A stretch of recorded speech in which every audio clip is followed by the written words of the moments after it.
Welcome to The Explainer. Today, we're going to talk about something that sounds, well, just plain wrong. The idea that lying to yourself, it might not be a weakness. It could actually be one of your most powerful survival tools. Yeah, you heard that right. So to really wrap our heads around this, we need to start with a story. And I gotta warn you, this one is a real head-scratcher. It makes almost no sense at first. It's all about a con man and the very people he swindled. And this quote here, it just perfectly sets the scene for the absolutely wild case of a guy named Don Lowry and his, get this, Church of Love. So back in the 80s, Lowry built this massive mail fraud empire. He basically invented dozens of fake women who then wrote these super personal, intimate letters to thousands and thousands of lonely men. And these men, they totally fell for it. They thought they'd found their soulmates, and they sent back millions of dollars in what Lowry cleverly called love offerings. Okay, but here's where the story takes a hard left turn into Bizarro Town. The feds finally catch on, they expose the whole thing, and they put Lowry on trial in 1988. And you'd think his victims would be lining up to testify against him, right?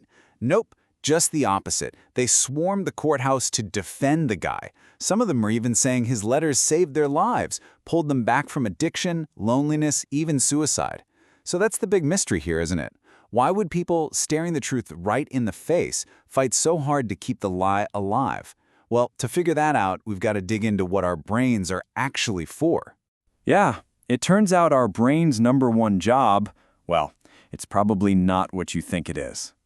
Okay, so here's the absolute key takeaway. Your brain, it's not really in the truth business. It's in the functionality business. Its main gig isn't to show you a crystal clear, 100% accurate picture of the world. Its job is to help you function. Survive, find a partner, fit in with your group, and crucially, avoid just giving up. And hey, if a little bit of self-deception helps you haul yourself out of bed and face today, well, evolutionarily speaking, that's not a bug, that's a feature. And this is such a great way to picture that conflict inside our heads. Imagine your mind is like the city of Rome. You've got the modern city, the logos, all shiny skyscrapers of reason and logic, but all of that is built on top of this vast, ancient, often buried foundation. That's the old city, the mythos, and it's run by pure instinct, emotion, and survival.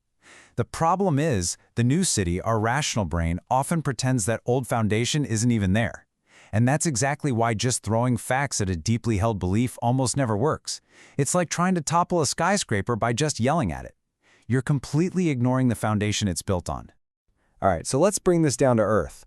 Let's look at how this stuff shows up in our everyday lives. We're talking everything from those little white lies we tell to the kinds of big, powerful beliefs that can literally be a matter of life and death. I mean, think about it. We all do this all the time. We create this little cushion of hot air, you could call it, just to make social stuff run smoothly. You say, "Oh, that was a delicious dinner," even when it really wasn't. You ask your coworker how their weekend was, when really you're just thinking, "Please let my coffee start working." These aren't mean lies, right? They're just the grease in the gears that keep society from grinding to a halt. Okay, now here's where this dynamic gets really powerful. Let's talk about medicine. The placebo effect. It's so much more than just mind over matter. It's really about the power of the story we're told, the rituals, the expectations. You could almost call it the theater of healing. The belief that something is going to work is actually a huge part of what makes it work. Just look at this study. It is absolutely mind-blowing. So, researchers took patients with bad knee pain and split them into 3 groups. Group 1 gets a real standard surgery. Group 2 gets a slightly less invasive version. In Group 3, the third group gets a total sham surgery. I mean, the doctor literally just makes a little cut on their skin and that's it, sews them up. The results? Just wow. All 3 groups reported basically the exact same amount of pain relief. Their belief in the idea of the surgery was just as powerful as the actual scalpel. And the stakes here? They couldn't be higher. A massive 30-year study from the Mayo Clinic found something jaw-dropping. Patients who had a pessimistic way of explaining the world, they had a 19% higher chance of dying over that period than the optimists. Just let that sink in. 19%. Over 30 years, the story you tell yourself about your life can have a real, measurable effect on whether you live or die. Hope isn't just some fluffy feeling. It's a real biological edge. And this isn't just a solo act, you know? This stuff scales up to whole groups of people. Check out this story about a village in the Congo.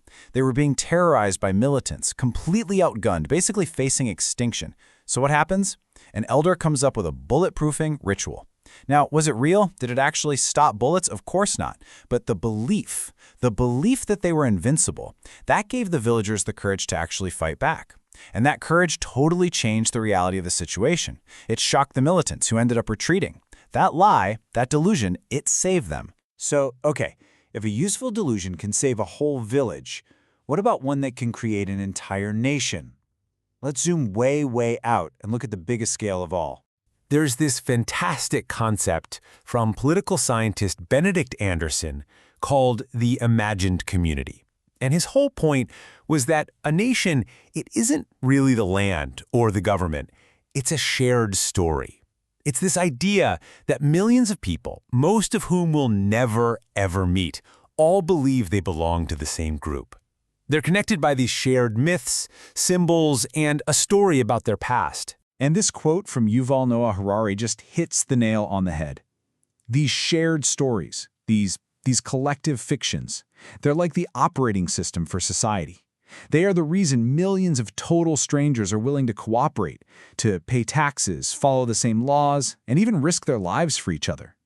It's what lets us do incredible things like build massive dams or go to the moon. In a way, these are the biggest, most powerful, useful delusions on the planet. So what does this all mean? The point isn't that truth doesn't matter. Not at all. It's that if we actually want to make a difference, whether that's changing the world or just changing one person's mind, we have to start working with our brains, not against them. We have to understand how we're really wired. And really, this gives us a totally new way of thinking about things. When we see a belief out there that we think is harmful, what's our first instinct? We throw facts at it, right? But we've just seen why that usually fails. The better way, the smarter way, is to take a step back and ask a different question. What psychological need is this belief filling for that person? Is it giving them comfort? Is it giving them hope when things look bleak? Does it make them feel like they belong to something? If you can figure out that underlying need and maybe find a better way to meet it, then you actually have a shot at changing their mind. And that really leaves us with a huge final question, doesn't it? If we want a world that's more rational, more based in reality, we can't just go to war with everything we see as irrational. The first step has to be understanding, maybe even empathizing with, the very real human needs that make these delusions so attractive in the first place. So the challenge for all of us isn't just about knocking down bad ideas. It's about figuring out how to tell better stories. Stories that give us hope and make us feel safe, but that also keep us grounded in reality.